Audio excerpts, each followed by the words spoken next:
우리 말씀 읽습니다. 앉지 마시고 요한복음 1장 6절에서 8절까지의 말씀입니다. 우리 서로 앉으면서 인사하실 때 옆에 있는 형제와 자매에게 당신이 빛입니다 라고 인사해 보겠습니다.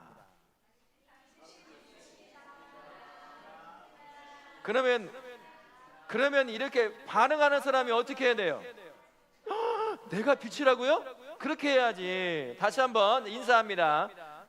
당신은 빛이십니다 하면 받는 사람은요 뭐라고요? 내가 빛이라고요? 깜짝 놀라는 거예요. 같이 합니다. 시작.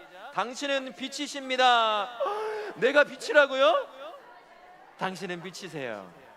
하나님이 세운 이 땅의 빛으로 세운 사람이라 할 수가 있죠. 여러분 영화 보는 거 좋아합니까? 우리 친구들 영화 좋아해요? 영화 애니메이션이건 FX건 SF건 뭐든 간에 영화를 보면 다 끝나요. 다 끝나면 마지막에 어떤 일이 생기죠? 검정 화면이 딱 나오면서 수많은 이름들이 막 위에서 아래로 내려오던 아래에서 위로 올라가던 계속 올라가요. 그걸 우리는 영화 용어로 말할 때 엔딩 크레딧이라고 이렇게 얘기를 한다고 합니다. 그 마지막에 나오는 그 글자는 뭘 보여주는 건가요? 영화에 출연했던 주인공, 조연, 엑스트라, 조명 감독, 조명 보조, 수많은 사람, 이름이 한두 명이 아니에요. 다 읽지도 못해요. 주인공하고 조연 좀만 읽게 되는 거죠. 그 이름이 딱 지나가면 그 다음에 또 뭐가 나오죠? 수많은 회사 이름이 막 나와요. 무슨 회사 왜 그럴까요? 이 회사가 이 영화를 만들기 위해서 돈을 얼마 투자했고 뭘 제공했고 막 계속, 그게 어떤 거는 5분 가까이 지나가는 게 있어요. 왜 이걸 보여주는 걸까요? 영화 한 편을 만들어 사람들을 감동시키는데 그 많은 사람들이 그 영화 한 편에 함께 했다는 거예요. 영화 하나가 감독 혼자서 주인공 몇 명 세워놓고 하면 이루어지는 게 아니라는 얘기예요. 한 편에 수백에서 또는 수천 명 또는 수만 명의 엑스트라와 돕는 사람들이 보이지 않는 곳에서 자기 역할을 다 할 때 좋은 영화가 나옵니다. 만약에 감독이 주인공이 그게 마음에 안 들어. 감독이 봤을 때 너 나와, 내가 한번 해볼게. 감독이 가서 주인공 역할을 한다면 그 영화 어떻게 될까요? 망하는 거예요. 그냥 하나도 재미가 없는 거죠. 감독은 감독의 역할을 해야 돼요. 조명 감독은 조명 감독의 역할을 해야 되고, 조연은 조연의 역할을 해야 영화가 제대로 만들어지고 그 영화가 사람들을 감동시켜요. 재미가 있습니다. 주인공이 조연처럼 움직여봐요. 엑스트라처럼 움직여봐요. 어떻게 되겠어요? 영화가 말이 안 되는 거죠. 이처럼 하나의 영화가 만들어지기 위해 수많은 사람들이 이런 모습 저런 역할로 함께하면서 이 영화를 만들었다. 그래서 그 이름을 하나도 빼놓지 않고 마지막에 다 나와요. 이 엔딩 크레딧이 딱 끝나면 그 다음에 뭐가 나올까요? 네? 뭐가 나와요? 아니요, 하나가 딱 나올 때가 있어요. 지금은 잘 안 하는데 그 영화 후 이야기라고 해야 될까요? 갑자기 영상이 나올 때도 있어요. 저는 항상 기다리거든요. 최근에 영화를 봤는데 끝까지 기다렸는데 안 나왔어요. 너무 실망스럽긴 했습니다. 엔딩 크레딧이 중간에 나오든지 끝에 나오든지 그렇게 마지막 재밌는 장면 하나를 꼭 넣기도 하거든요. 여하튼 엔딩 크레딧은 이 영화를 만들기 위해서 수많은 사람들이 이런저런 모습으로 만들었다는 것을 보여주는 거예요. 그래서 그 영화가 인기가 끌어서 주인공이 이제 상을 받게 되면 빼놓지 않고 함께 이 영화를 만들어준 많은 사람들에게 감사합니다, 이런 인사도 빼놓지 않고 하는 이유가 있습니다. 그들이 없으면 주인공이 아무리 탁월하다고 하더라도 그 영화는 절대 만들어질 수가 없어요. 그리고 만들어진다고 해도 재미가 하나도 없는 거죠. 좋은 작품의 영화가 만들어지지 않는 겁니다. 그런 것처럼 오늘 말씀에서도 자신이 자신의 역할을 잘 감당함으로 말미암아 놀라운 은혜, 놀라운 역사, 놀라운 일을 감당한 한 사람이 등장해요. 그의 이름이 뭘까요? 세례 요한. 앞에 세례는 이름이 아닙니다. 그가 세례를 베푼다, 심례를 베푼다 해가지고 다른 요한과 구별시키기 위해서 세례 요한이라는 이름이에요. 요한이 어떤 사람이죠? 예수님하고 친척이에요. 예수님보다 6개월 먼저 임신하고 6개월 먼저 태어났죠. 그래서 예수님보다 먼저 일을 하기 시작했습니다. 세례 요한의 입에서 나온 말이 어떤 말일까요? 처음 나온 말이 회개하라, 천국이 가까웠다. 예수님이 곧 오신다는 얘기예요. 그 말을 통해서 예수님이 오실 길을 준비하는 사람, 그 사람이 세례 요한이었습니다. 얼마나 잘 살았던지, 정직하게 진리를 쫓아 살았던지 수많은 사람들이 이 세례 요한을 스승으로 뒀어요. 그 밑에서 하나님을 배워보려고, 알아보려고 하는 사람이 그 밑에 제자로 갔습니다. 그래서 어떤 사람이 심지어 하도 세례 요한이 하나님의 말씀을 전하고 이러니까 어떤 사람이 이런 사람이 있습니다. 당신이 메시아냐? 누가 가서 물어보기도 했어요. 그만큼 인기를 끌고 있던 사람, 그 유대 사회에서 많은 힘을 발휘하고 있던 사람이 세례 요한이라고 하는 사람이었습니다. 하지만 세례 요한은 그 인기를 더 업고서는 큰 위치에 올라간다든지 자기가 원하는 뭘 만든다든지 그러지 않았습니다. 세례 요한은 여전히 자기가 온 이유를 알았거든요. 그래서 예수님이 오는 길을 준비하는 사람이었어요. 계속해서 다른 걸 하지 않았습니다. 예수님이 누군지를 몰랐어요. 처음에는 자기 친척 예수님이 그분인지는 몰랐다는 얘기예요. 그러나 그럼에도 불구하고 예수님이 진짜 메시아인 예수님이 오실 길을 하나하나 준비하던 사람, 그 사람이 바로 세례 요한이라고 하는 사람이었습니다. 세례 요한은요, 자신이 누구고 어떤 일을 해야 될지 정확하게 알고 있던 사람이라고 할 수가 있는 거죠. 우리 같이 한번 말씀을 한번 같이 볼까요? 요한복음 1장 20절부터 쭉 한번 같이 읽어보겠습니다. 시작. 요한이 드러내야 말하고 숨기지 아니하니 드러내야 하는 말이 나는 그리스도가 아니라 한데 곧 내 뒤에 오시는 그이라 나는 그의 신발끈을 풀기도 감당하지 못하겠노라 하더라. 그는 흥하여야 하겠고 나는 쇠하여야 하니라. 그가 증언하러 왔으니 곧 빛에 대하여 증언하고 모든 사람이 자기로 말미암아 믿게 하려 함이라. 보세요, 말씀이 요한은 자기가 분명하게 말했습니다. 당신 메시아예요? 그리스도인가요? 물어보니까 나는 아니에요. 근데 사람이요, 인기가 많아지잖아요. 사람들이 쫓아다니면 누군가 와서 당신 메시아 아니에요? 그러면 그럴 수도 있지 않을까 싶기도 하고, 그런데요, 희한한 말로 해서 그 위치에 가고 싶어하는 사람이 생겨요. 사람은 욕심이 생기거든요. 진짜 그래요. 우리나라의 이단들이 그런 사람들이 정말 많아요. 처음에는 하나님을 잘 믿어요. 하나님이 은혜를 주십니다. 능력을 주셔서 사람도 치료하게 하기도 하고 막 이런 일이 생겨요. 그러면 사람들이 어떨까요? 야, 저 사람 정말 능력 있는 사람이야 라고 자꾸 쫓아가면 어느 순간 자기가 예수님 하나님처럼 되는 거예요. 그래서 우리나라에 있는 이단들의 뭐라고 말할까요? 그 이단의 뭐라고 부르죠? 괴수는 아니고 교주. 알고 있는 우리가 지금 한국 사회를 어렵게 하는 대표적인 교주가 누가 있어요? 이만이라고 하는, 이제 머리 다 빠져가지고요, 제대로 움직이도 못하고 제대로 먹고나 있는지 모르겠어요. 그 노인이 하나님이래. 이런 일이 발생하는 거예요. 근데 세례 요한은 나 아니야, 나 그리스도 아니야, 나는 내 뒤에 올 진짜 그리스도이고 메시아인 그분을 위해 오실 수 있도록 나는 준비하는 사람이야. 나는 그리스도가 아니고 나는 그분을 오시는 길을 준비하는 그 일을 하는 사람이야 라고 정확하게 말을 하고 있는 거죠.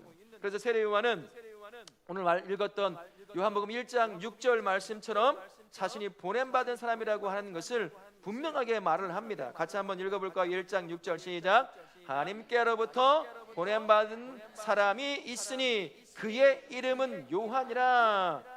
사도 요한이 세례 요한을 두고 이 사람은 보냄받은 자예요. 예수님이 오실 그 길을 준비하는데 필요한 길을 만드는데 필요한 그 일을 하도록 부름받은 사람이다 라고 흐릿하게 말하지 않았어요. 정확하게 말했습니다. 그러면서 그 빛을 예수님이 오실 텐데 예수님을 뭐라고 말씀하고 있냐면 빛이라고 이야기를 할 때가 있었거든요. 1장에 보시면 그 빛이 이런 말을 해요. 여러분, 빛이라고 할 때 그 빛이 예수님을 의미할 때가 많습니다. 이 말씀에서는 그 빛은 예수님이에요. 그래서 그 빛이 오는 것을 준비하는 사람, 그 사람이 세례 요한임을 분명히 알 수 있습니다. 예수님이 어떤 분입니까? 창조주 하나님이세요. 이 땅에 모든 것을 만드실 때 함께 하셨어요. 그리고 모든 것의 처음이고 나중입니다. 그리고 모든 피조물에게 생명을 주실 수 있는 생명을 창조한 하나님이라고 할 수가 있는 거죠. 세례 요한은 자신을 낮춰요. 나는 아무것도 아니라고. 나는 예수님 그 메시아에 근접할 수도 없는 자. 자신을 두고 뭐라고 표현했냐면 나는 내 뒤에 오실 사람의 무엇도 풀 자격이 없다고 말을 하죠. 신발끈, 샌들 풀거나 매질 그 능력도 자격도 없는 사람이다. 나는 그저 그분이 오시는 길을 조금 준비하는 정도의 사람일 뿐이야. 지금 그 이야기를 하는 거지. 왜 그러면 예수님이 직접 와서 바로 와가지고 하면 좋을 텐데 세례 요한이라고 하는 사람을 보내서 자신의 올 길을 준비하게 만들어 놓을까요? 길을 닦아놓게 만들까요? 왜 그럴까요? 예수님이 바로 왔다면 어떤 일이 발생할까? 목사님 한번 생각해 보세요.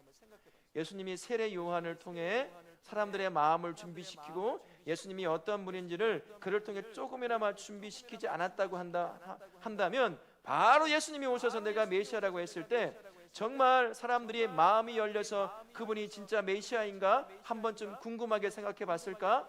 그러지 않았을 거예요. 바로 잡아서 감옥에 집어넣었을 겁니다. 어디 사람이 메시아냐고 그랬을 거예요. 그런데 세례 요한이 미리 왔습니다. 그 수많은 사람들이 세례 요한의 소리를 들은 거예요. 회개하라, 천국이 가까웠다. 내 뒤에 나는 신발끈도 풀 수 없는 진짜 메시아가 오실 텐데 그분이 오기 전에 회개하고 그분을 맞이할 준비를 해라. 그 말씀을 막 전한 거예요. 그 수많은 사람들이 이미 마음이 열려 있는 거예요. 메시아를 받을 준비가 조금씩 되어 있는 거죠. 바로 그 일입니다. 예수님이 오시기 전에 예수님이 메시아이신 예수님이 올 거라는 생각을 하는 사람이 한 명도 없었어요. 세례 요한을 빼고서요. 그리고 조금씩 몇 명이 등장하긴 하지만 거의 유대 사람들은 메시아가 올 것을 기대하지 않았습니다. 이미 예언됐다는 것은 알고 있었지만 그게 진짜 올 건지 진짜 메시아인지 생각하지 않았어요. 그래서 그냥 그렇게 살던 사람입니다. 그래서 예수님이 이 땅에 오셨을 때 처음 만난 사람이 몇 명쯤 될까요? 동방박사 3명 빼고요. 몇 명쯤 될까요? 예수님이 태어났을 때 몇 명 안 돼요. 누구와 만나러 갔죠? 목자 몇 명이에요. 그분이 오는 걸 그 별이 알려주고 저 유대 사람도 아닌 동방의 어떤 별 가지고 점치는 사람들, 그 사람도 알아보던 메시아를 기다린다고 하는 유대 사람들은 전혀 올 거라고 생각지도 못한 거야. 이런 때 어떻게 해야 되겠어요? 하나님이 세례 요한을 먼저 다 보내가지고 메시아이신 예수님이 올 것을 준비해 놓게 하시는 거예요.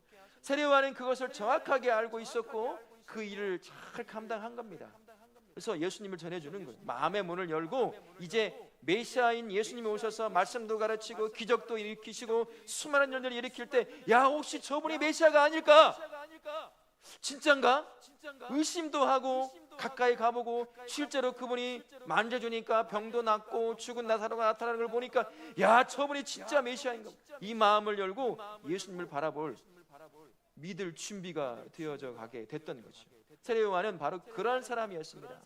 철저하게 자신을 주인공이라고 여기지 않았어요.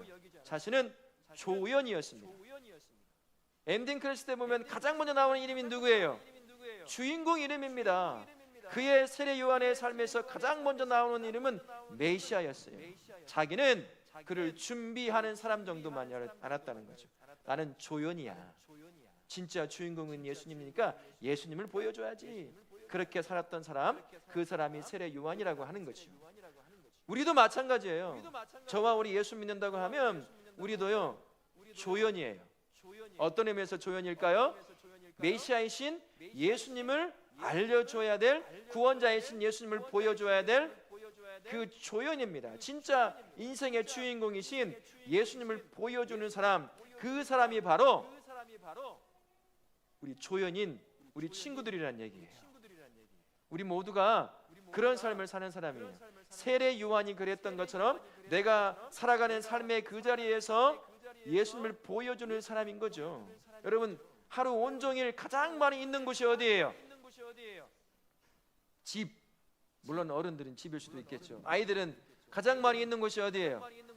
유치원, 학교, 학원. 거의 아침에 나가서 몇 시에 들어와요? 밤 10시에 들어오나요? 7시에 들어오나요? 10시, 11시에 들어오는 애들도 있어요. 눈 뜨고 나가면 집보다 밖에 학교와 학원에 더 많은 시간을 보내잖아요. 우리가 그곳에서 세례 요한처럼 조연으로 사는 거예요. 멋진 조연. 정말 멋진 조연이 연극을 잘 하잖아요. 그러면 주인공을 더 빛나게 만들거든요. 근데 주인공이 더 빛나면 멋진 연극을 한 조연도 같이 빛나게 돼 있어요. 우리가 그런 사람이거든요. 내가 세워진 학교, 학원, 가정, 그곳에서 예수님을 전하는 조연으로서 잘 멋진 명품 연기를 하는 조연처럼 그렇게 살면서 주인공이신 예수님을 딱 드러내잖아요. 그러면 우리 이름이 마지막 엔딩 크레딧에 주인공 바로 다음에 나오는 조연처럼 우리의 이름을 그렇게 높이시는 게 주인공이신 예수님이라는 거예요. 그래서 이 한 주간이 우리가 그런 삶을 사는 시간입니다. 정말 연기 잘하는 명품 조연처럼 내가 세워지는 학교, 학원, 직장, 사업장, 가정 안에서 조연처럼 사는 거예요.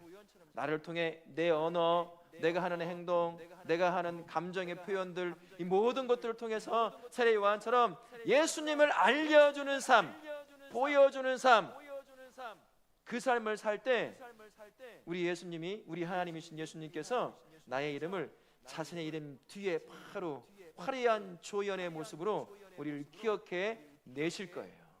이 한 주간 우리가 살아가야 될 삶의 자리가 어딘 거 여러분 아시죠? 가정이고 학교고 학원이고 친구들과의 관계예요. 그곳에서 욕하고 싸우고 그런다면 나는 조연으로서 못 사는 거야. 내 안에 함께 하시는 예수님을 누군가에게 전해주도록 우리를 세우셨는데 세례 요한처럼 그렇게 잘 살아야 되는데 못 사는 거야. 뭐 어떡하겠어요? 나를 통해서 예수님이 보여지지 않는 겁니다. 나를 통해 예수님을 알지 못하는 우리 엄마와 아빠가, 나의 친구들이 알지 못하는 거예요. 그러면 되겠어요? 우리는 그런 사람이 아니거든요. 나를 통해 예수님을 알지 못하는 사람들이 나를 통해 예수님을 알고 그분을 믿도록 우리가 예수님을 보여줘야 돼요. 다 보여주는 못하겠죠. 그래도 할 수 있는 것들을 통해서 예수님이 어떤 분인지를 보여주는 삶을 사는 사람, 그게 명품 조연의 사람이에요. 우리가 이 한 주간 여러분 그렇게 사실 수 있기 바랍니다. 우리 다음 슬라이드, 주어진 그 자리에서, 세워진 그 자리에서 세례 요한처럼 명품 조연으로 주인공이신 예수님을 보여주는 그러한 삶을 사시기를 예수님의 이름으로 축원합니다. 아멘.